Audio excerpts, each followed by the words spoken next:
আঘাত পেলে গরম পানি দিবেন নাকি আইস দিবেন?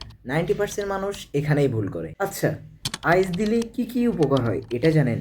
আইস দিলে রক্তনালী সংকুচিত হয়, ফোলা কমে যায়, ব্যথা কমে যায়। আর যদি আপনি গরম পানি দেন তাহলে আপনার রক্ত চলাচলও বেড়ে যাবে, ব্লিডিংটাও বেড়ে যাবে, তার সাথে সুইলিং তো বাড়বেই। এটা দিলে আপনার নার্ভ সেন্সেশন বেড়ে যায়, তখন আপনার পেইনটা ডাবল ফিল হতে পারে। আচ্ছা, আইস কখন দিবেন? এই আইসটা কখন দিবেন? আইসটা দিবেন আপনার আঘাত লাগার 24 থেকে 48 ঘন্টার এই সময়টুকু ব্যাপীর ভিতরে। মনে রাখবেন, কখনোই আপনার খোলা ক্ষত, ওপেন ওন্ড, কাটাছেঁড়া বা রক্ত বের হচ্ছে এমন জায়গায় সরাসরি আইস দিবেন না। এখানে সরাসরি আইস দিলে আপনার টিস্যু ড্যামেজ হতে পারে, আপনার হিলিং স্লো হয়ে যেতে পারে। আপনার যদি পেরিফেরাল আর্টারি ডিজিজ থাকে, কখনোই আইস দিবেন না। যদি আপনার নার্ভ এরিয়া সেন্সেশন কম থাকে তাহলে কখনোই আইস দিবেন না। এটা দিলে আপনার ফার্স্ট বাইট হওয়ার রিস্ক বেশি থাকে।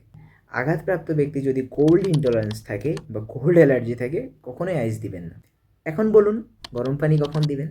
গরম পানি দিবেন আপনার আঘাত লাগার 2 থেকে 3 দিন পর, যখন আপনার সোয়েলিং কমে যাবে।